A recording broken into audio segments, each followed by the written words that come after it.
Hey guys, before we can start the video, I just wanted to give some sad news. Anissa Jomha has sadly blocked me on Instagram, and iDubbbz has also banned me from his Twitch channel, so moment of silence please.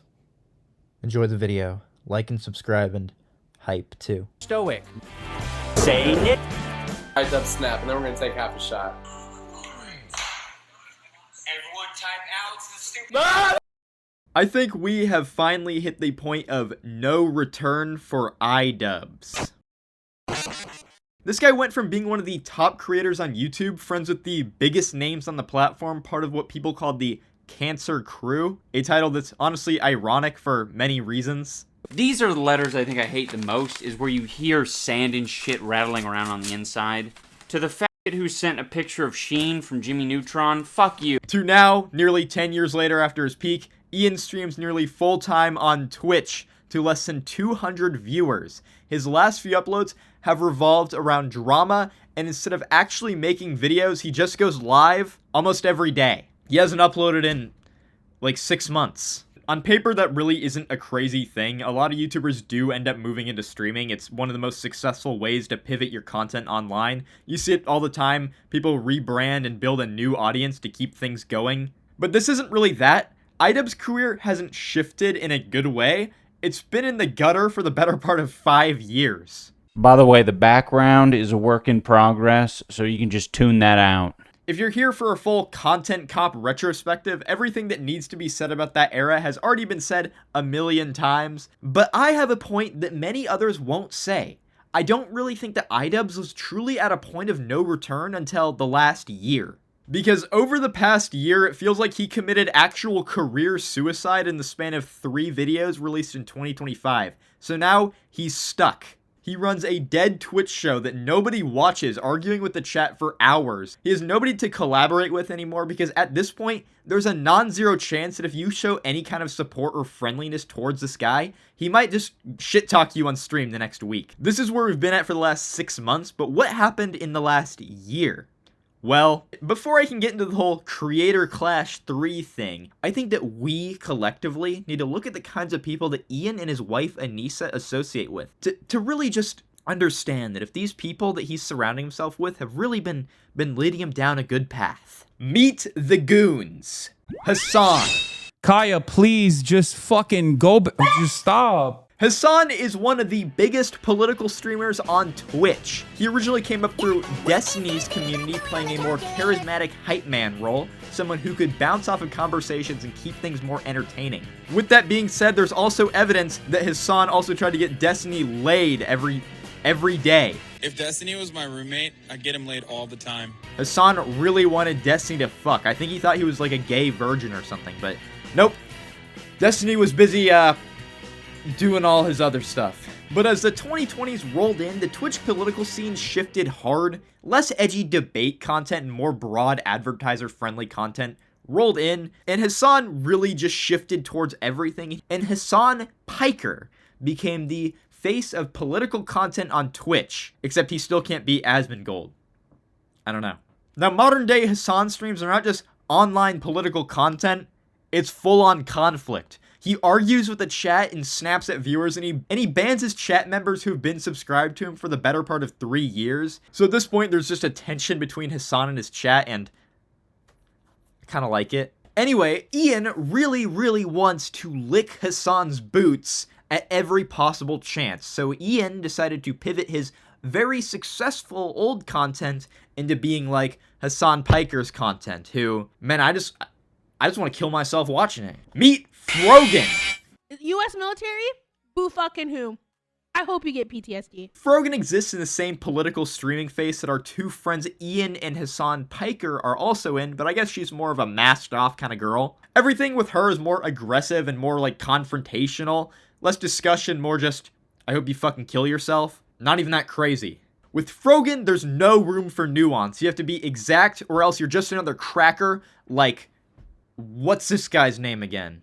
Anyway, Frogan is best friends with Anissa, Ian's wife, which would normally be a pretty big layer of separation, but Ian actually decided to have her in a video that was essentially taking down his friend of 10 years, but I haven't got to that yet. I do think I need to prepare you in case you don't know of this story. Meet Denims. Well, guys, if you enjoyed not giving any views to that terrible video, follow, subscribe, throw a prime if you like the content, if you enjoyed your time here. It turns out they just do it for you. You couldn't cook up a more incriminating statement if you tried. Denim sits right in between politics and drama content, reacting to situations, giving takes, getting involved, and suddenly being a part of the situation she was covering, and never being in the right. One of the most well-known facts about Denims is that she thinks that 5-year-olds don't have memories. Create any bad memory here for them, like they are 5 and 3. They don't understand this shit. So I told him, create any bad memory for them. You're not forming memories at 3 years old, and it's very rare that you're forming memories at 5 years old. Denims is an all-out participant, and every single time I see a clip from her, she is just saying the worst shit ever. I unironically have zero sympathy for Denims. At least with iDubbbz, I can look at him and be like, yeah, he got punched in the face. He probably has CTE. With Denims, I'm like, man. Meet Casey Tron. Casey Tron is kind of a bridge between old internet culture and the current streaming world. Hell, she's been around for years and she understands how all this stuff works. She was originally one of those titty streamers, but she was actually kind of a troll at the time, but I think that over time it just developed into an actual serious thing, because I don't know if you've seen the lawsuit that she just had to settle in, but she was being sued because she smoked weed more than she actually reacted to the video that she was watching on stream. No matter what, I think that she is constantly high on stream, so there's no sober take you're ever gonna get from her, so I don't understand why people even give her the time of day anymore, but whatever. I mean, she did just get sued. I hope she learned some kind of lesson. The lawsuit was not frivolous. When I said the lawsuit was frivolous and based on misogyny, it was to garner sympathy, protect my own reputation, and retaliate against the clients. At the end of the day, like, I hate her. So then there's Ian. The way I peel it open kind of looks like mozzarella cheese. A guy who built his entire career on structured, deliberate, well thought out content and saying the N-word a lot. Trying to exist in a space built on reacting, arguing, and constant real-time engagement. Except he's still the same guy. I grew up watching iDubbbz content. As lovely as that may seem to hear, I actually took the right message out of his iconic N-word video, aka the the Content Cop Tana Mojo. I understood that he was never trying to encourage you to say the N-word, just pointing out the hypocrisy in society, although I do think that looking back, what he did to Tana Mojo is very ridiculous, and I think the fact that so many people on YouTube kind of looked at that and celebrated it really was telling of how YouTube was at the time. I don't know, it's less Ian and more Anissa because she decided to take the blame for some fucking reason. I also take ownership for the Tana thing was my... Oh, that was so long ago. Was my idea. Was my stupid idea. Yeah. I was the one that suggested, like, we can go to the place. But Ian was always kind of viewed as this god in human clothing on YouTube. I'm so far beyond you! I'm like a god in human clothing! Lightning bolts shoot from my fingertips! It wasn't until his iconic OnlyFans controversy back in 2020 where people started to look at him and be like, you're kind of weird, bro. Now, honestly, I do think that the OnlyFans drama was a little stupid. Hello, everyone. I mean, he didn't really commit any sins here. But I mean, I guess you can think it's a little weird. I don't really care. And if you really think that the point of him saying the N-word at an 18-year-old at some shitty event was ruined because he decided to defend his wife starting an OnlyFans, I don't know what to tell you, because the point was stupid to begin with. Just because his wife now posts photos of her breasts online does not really change the story. One of the weirdest things happened after this OnlyFans drama was that Ian was shifting his content towards making documentary content, which was actually probably my favorite iDubbbz content, at least outside of the bad unboxings, which were always my favorite. Rule numero dos. If you're thinking about sending anything offensive to me, guess again, think again, consider it again, because I'm not going to be reading it on air. Rule numero 3, don't send anything with electronics or wires or any of that crap in it. It's bad for me. It started with his Airsoft Fatty video, which is probably my favorite one, but his final one he did, his third one on Sam Hyde, was one of the weirdest YouTube videos I think ever uploaded, ever. Like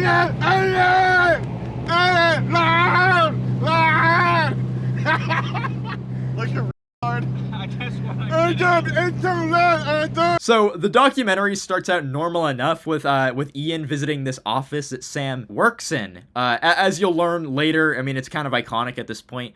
Sam basically duped Ian. He basically said, yeah, this is where I work. These are my employees. No, that's not where he worked. He basically found a dentist office, and he rented it out, and it was a shithole. He hired this woman to shave her head and look like a drug addict and pretend to be his girlfriend. Ian took all of this super seriously, and he did this thing where he had a projector, and he was like, this is my circle of wokeness. That's actually what he said at the time. Now, you can tell that this documentary was kind of thrown together last minute. You can tell with his previous documentaries that he wanted to tell some kind of story with it, but you just know that he lost the plot with Sam Hyde, and he was like, shit, what do I do? Not make it. He originally did not even intend on making it. The only reason why the Sam Hyde documentary Getting Away With It ever released was because Sam Hyde released his documentary called The Truth About iDubbbz, like, because Ian never released his, and Sam Hyde spent a bunch of money on this. So only like a month after Sam Hyde put out his cut, Ian put out his, so you can just kind of tell he put it together out of wood and paper scraps. And I originally kind of didn't believe it, but there is a clip in the documentary that I think just seals it, where Ian is talking to Sam. No, because this is ominous. Is it making you nervous? Yeah, no, I want to know what this shit, because this is very strange. It feels like you're trying to punk me or something. I'm not punking you. I'm curious about your relationship with Danny. Has she been on drugs since she met you?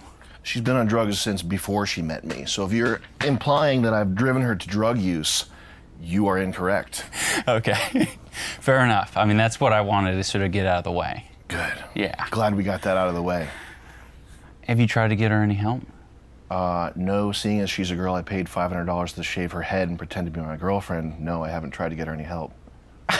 So with that, created a war. But also, there's a little part in the documentary where Sam Hyde has Ian fight in some real boxing, which planted the idea of boxing into Ian's head. Creator Clash, which originally started to fight one of his victims, his content cop victim's Rice Gum, except Rice Gum's a little bitch and he backed out of the fight. So instead, Ian decided to create a charity event called Creator Clash, which for its first year raised over $1 million for various charities. Now, Creator Clash actually had some cool fighters. They had some creators that I know, like the Odd Ones Out, Dad, iDubbbz, Super Mega. Yeah, I didn't know a whole lot of people in here, honestly. I mean, I'm not gonna go look at the roster. But even though Sam Hyde planted the idea into Ian's head that maybe he should do an influencer boxing event, Sam Hyde was not welcome at the event. In fact, they would not allow Sam anywhere near that fighter, that cage. The cage. But honestly, Creator Clash was a really cool event that I'm very glad that actually was able to happen, as well as the second one. In 2023, Creator Clash 2 happened, where not too long before the event happened, one of the main fighters, Froggy Fresh, someone known for making some of the greatest songs on the internet. And lately I can't help but feeling like I'm going insane. Give a nigga a break. Anyway, he made some joke about subscribing to Nisa's OnlyFans, which was, you know, Ian's worst fear, never make fun of my wife's OnlyFans that she posts her boobs onto. And all these people, it's like some big ethos worshiping party at these things. And I don't get it. I don't get what all this shit is all about. Like, everybody's there to worship ethos or fucking ethos. So Ian kicked him. They originally made the excuse of, oh, he just didn't fit in, but he took it very personally. He went on to as many Twitter live spaces as he could. He had talked to Keemstar, you know, the GOAT. Ian's best friend, Keemstar. Creator Clash 2 happens without a hitch. Everything goes fine, except no! They spent all of the money on the event in flying up these big influencers such as Hassan Piker, as we met in the intro, who is coming back in a big way. Hassan Piker is back, baby! No, Creator Clash 2 was a horrible, huge failure. They spent all of their money flying in Hassan Piker, Denims, Frogan, you know, our friends from the intro. You know, I'm sure they all had a lovely time. You know, I'm sure they had a lovely time at their parties. They're opposite of a bar mitzvah. But the event as a whole had a huge net loss. Originally, Ian blamed it on the event being pirated. It's pay-per-view streams is being pirated online, or it being like streamed on a Discord server, which could be believable beyond the fact that he did fly in Hassan Piker. And we know Hassan Piker is not flying with the peasants on Spirit Airlines. No, Hassan Piker needs his own private jet to fly from California to, I don't know, California. So Ian has to make a video announcing that, yeah, my event lost $250,000 despite the fact that most of the donations were made under his wife's name, which is kind of weird. Almost like there was some puppet strings. I'm not trying to say that Nisa is behind all this, but when you really do look at it, you know, you really do just have to follow the paper trail, and she is under all of the donations. I mean, what am I supposed to say? It's Ian and Anissa's event until the event fails, and now it's just Ian's event. After this, Ian kind of goes into hiding. I mean, I don't blame him, you know. Failed charity event, but he did actually make a couple cool videos at this time. I remember he made this Thanos pimple popping video that I remember got memed on to death. I kind of do wonder why he made this, but I mean, it's way better than what he's doing now, so I'll give him that, but I don't know, looking back, that should have been one of the earliest signs. But a video that I did find really cool was his monkey ball video, where he basically just made his own at-home monkey ball arcade machine, which I'm like, damn, that is cool. I like monkey ball. Monkey ball is a good-ass game, you know? And if me and Ian share a love of monkey ball, then me and Ian, we're butt brothers for life, I'll tell you that. But then things came crashing down, because in 2025, March of 2025, so about a year, Ian decided, we're bringing back Creator Clash. We might have lost $250,000 on the second one, but we're bringing it back. Creator Clash 3, the third time's the charm. We're gonna have some old fighters. I'm not fighting. I already got punched one too many times. I already have CTE. Originally, people clowned on him, and I don't blame them. I mean, it's a little ridiculous. The last one literally made no money. There's almost no response to the Creator Clash 3 announcement. I mean, people clown on him, but nobody's like, yeah, I gotta pre-reserve my tickets for Creator Clash 3. No, I gotta have front row tickets, because in reality, influencer boxing in 2025 is kind of a failed ship. Jake Paul did his stuff, you know. Jake Paul beat up an old man, but unless it's Jake Paul versus Diddy, I just don't see any real attention going to it. But Ian's like, we're bringing the heart back into influencer boxing, and he did. Yeah, nobody cared. So I assume in a last-ditch effort, a few months after Creator Clash 3 was announced, but Ian says, we're bringing back Content Cop, we're bringing back Creator Clash, and we're bringing back Content Cop. But he just releases a teaser. He uploads it on Instagram, you know, on Twitter, on YouTube Shorts. He uploaded that on YouTube Shorts. You know what that means? But nobody knew who it was. I remember there was a bunch of predictions. People were like, who's it gonna be? Is it gonna be on Asmongold? Is he gonna punch the easiest punching bag on Asmongold? No! He decided to punch Ethan Klein. I have not mentioned Ethan Klein yet. That was on purpose, because now I have to, against my will, be forced to talk about Ethan Klein in his podcast that I don't care all that much about. Back a couple years ago, Ethan Klein and Hassan Piker, the two goats of online politics, had a podcast together called Leftovers. And this podcast was basically cancer served on a plate. I never watched a single episode. They did end up having a pretty major political disagreement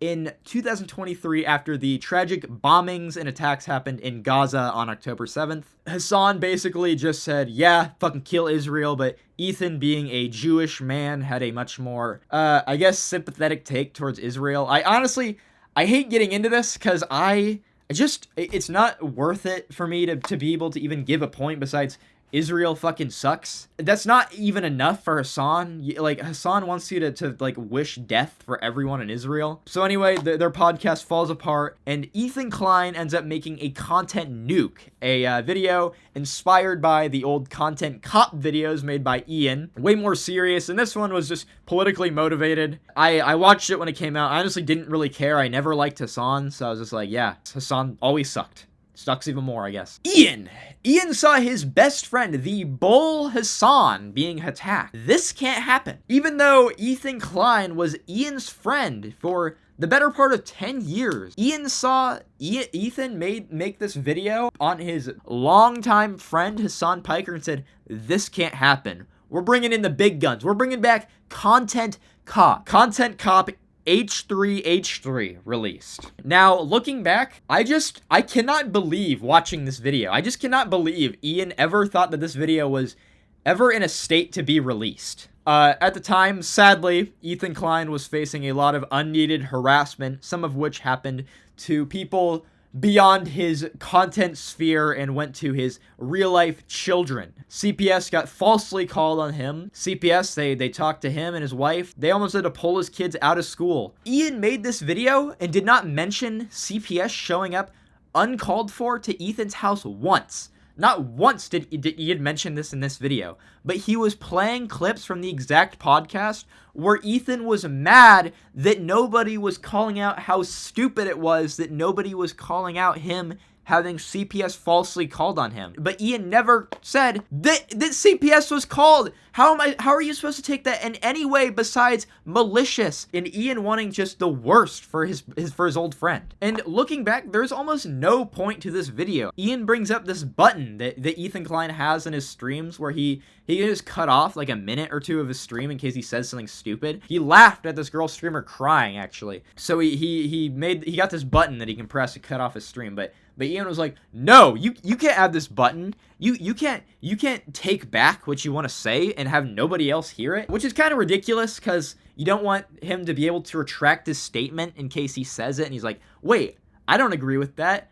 So what are you trying to say here? Another point I just think was ridiculous in this video is that Ian, he brings up a terminology of demon and goblin mode, like this matters. Going demon mode to Ian might as well be going postal. You know? Yeah, this video, Content Cop H3, is one of Ian's, I would say this is Ian's worst video, but he's about to top it, because the response to this video was one of the funniest responses ever, because H3, Ethan Klein, did not give a fuck about this video. He was surprised initially to see that the video was about him. He was like, why are you attacking me, bro?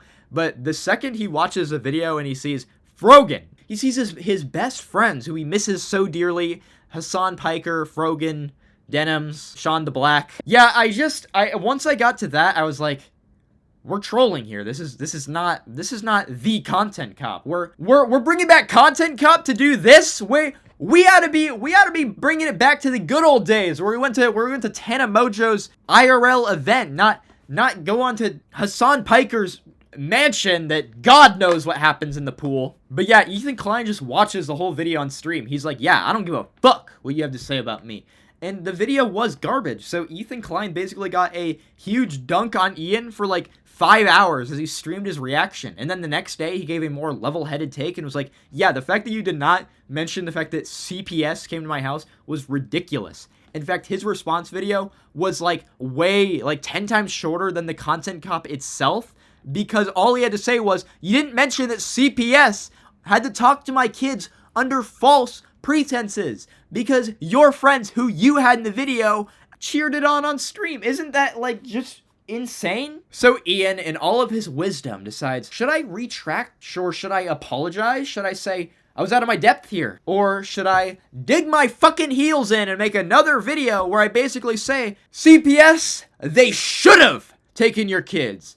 When I went to your house all those years ago and I saw your kids, you know, playing all their video games, playing with their toys, having fun, I said, fuck no, I hope CPS takes those kids. Basically, that's what Ian says. Now, for legal purposes, that is not what Ian says, although Ian really does not help his case to make it sound like that is not what he's saying. And of course, that's not to blow over the fact that most of his Content Cop wasn't even about Ethan's actions as a content creator, but rather his opinions on Israel versus Palestine, which, I'm gonna be honest, I don't fucking care what Ethan Klein has to say about Israel or Palestine. I don't care about what iDubbbz has to say either, so why would you make this video? Now, ironically enough, he actually released this video while I was at work, and I listened to this video while at work, and I remember thinking, why are you even making this video? Why are you digging your heels in and not just apologizing. Like, did you even know that CPS came to his house? I mean, the podcast that he was clipping from was literally called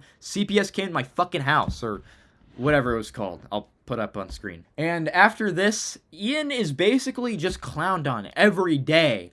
Ian tries to make like 2 videos where he's trying to be all normal. He's like, whoa, I'm a chill guy. I'm just a chill guy. But no, Ian actually was fucking seething. He hated H3. He was like, man, why didn't I just play all my cards right the first time and say, yeah, you know what, CPS should have taken his kids. Why didn't I just say that in the content cop to begin with? One of the main talking points that H3 made in his response to Ian, as well as the fact that, hey, why didn't you mention the false CPS claim against me and my wife that, you know, they interviewed my kids for? One of the other things he said was, hey, you have an event, a charity event that's happening right now with one of my employees. Also, the wife of one of my employees, don't get me wrong. What about them? What about them? You're just gonna fuck them over here and be like, hey, yeah, fuck your boss. Which then Creator Clash 3 gets brought up, and Creator Clash 3 is just a shit show at this point. Nobody cares about Creator Clash 3. I don't care about Creator Clash 3. I don't even think that Ian cared about Creator Clash 3, because in his content deputy, Ian announces, yeah, I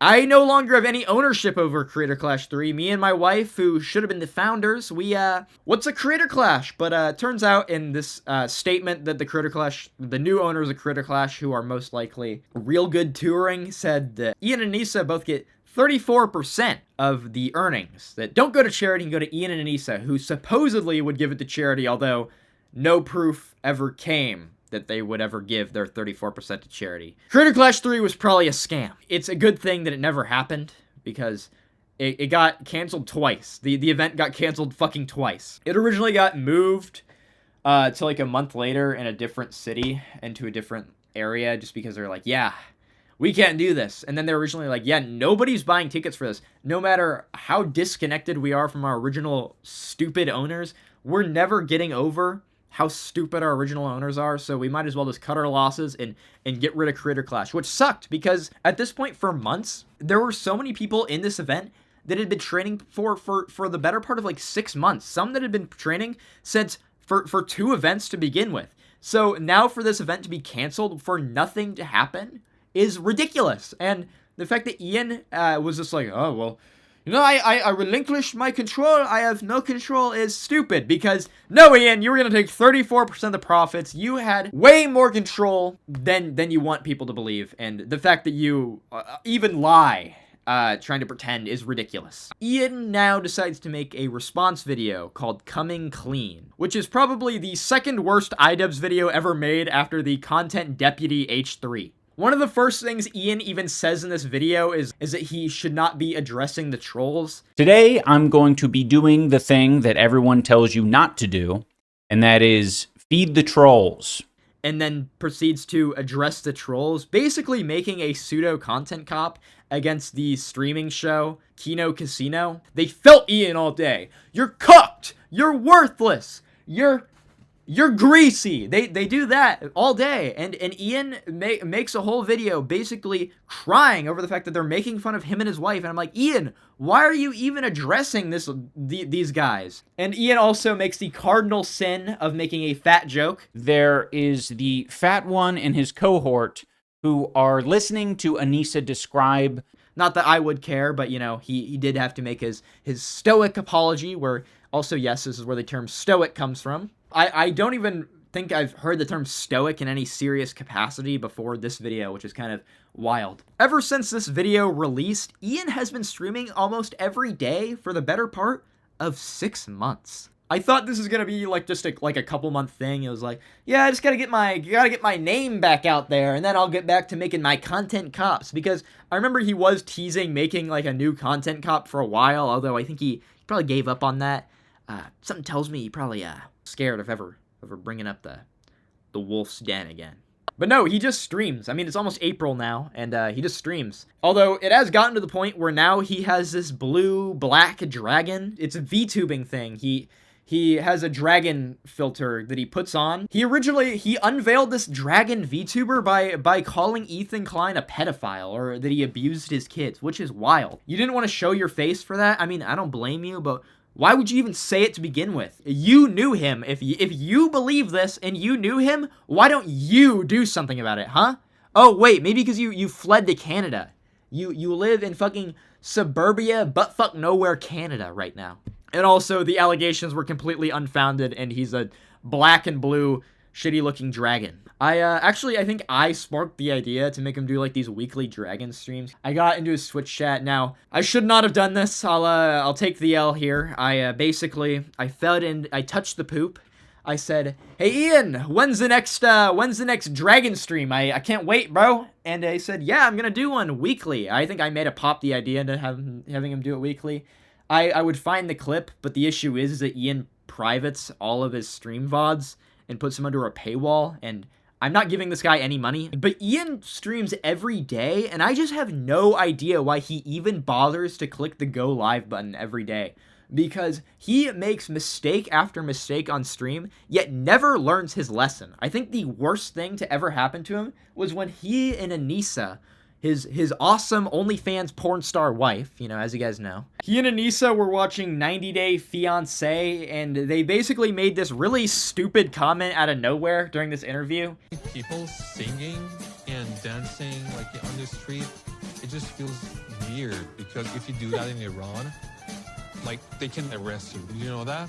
This dude from Iran was basically saying he keep in mind he was in America during Mardi Gras, so he was from Iran. He was basically like, yeah, I've never seen anything like this in my life, because if you guys don't know, Iran is a very closeted country. It's actually illegal to dance in public. A woman can't show really any skin. It's actually really horrible, and there was a civil war breaking out there for the better part of the last ever. Ian and his wife made this a comment, and they were like, oh yeah, you're just dick sucking America, huh? Like this, like It's a little eye-rolly, like why are you presenting it like it feels like he's fucking paid to do propaganda for the U.S. Yeah. Like the U.S. Like. So this is so strange to me because I'm seeing everyone having such a good time here, being so free and laughing. But in Iran, you would be arrested on the spot for having any sort of joy. Anyway, a bunch of people started to be like, yo, that was a stupid comment. And also because this guy,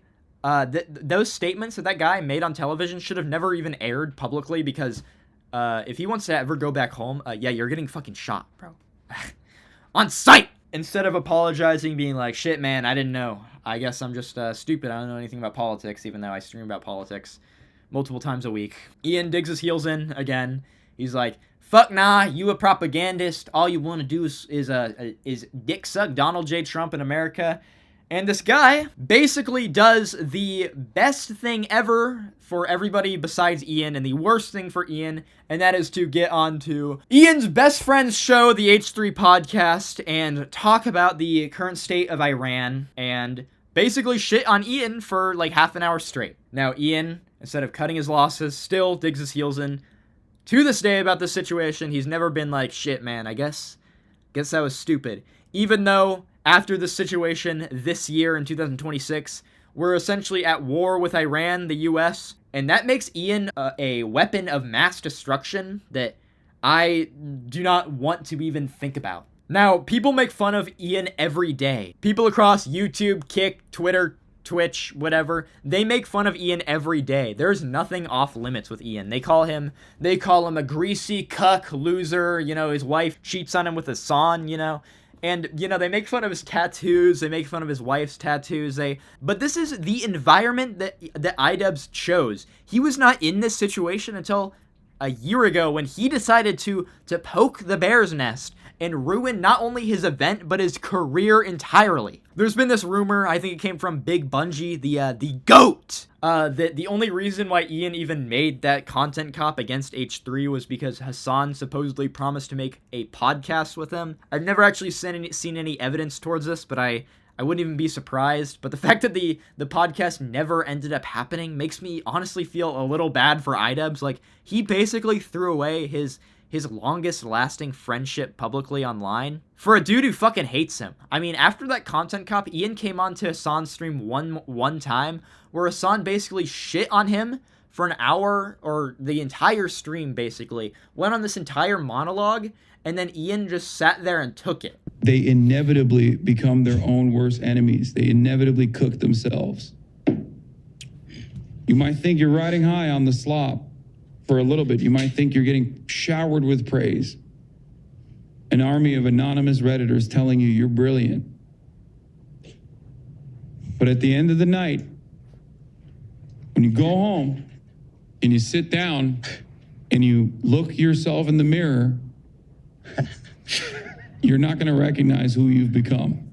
And Hassan has like mentioned Ian like twice since. Hassan hates you, bro. Only recently has Anissa gone back to streaming after she wasn't streaming for a good while. I tied the knot with good old Ian, but still posts photos of her titties online. And what's sad is that Anissa is just a way better streamer than Ian. I cannot watch an Ian stream. Honestly, iDubbbz streams are like a water torture. These streams are so slow. He takes forever to get a full sentence out. He is constantly stumbling over his words, and you know, I get it. That's fine. You know, there's a lot of people who work better going off a script, but I just wonder, why are you going live then? What is the point in doing this? Just make your scripted videos, which were for a long time way better received than these streams. Even though, sure, you still have people calling you a cuck, but at least you didn't have people streaming about you every day because you weren't poking the bear's nest like you do now. But Anissa is just a way better streamer.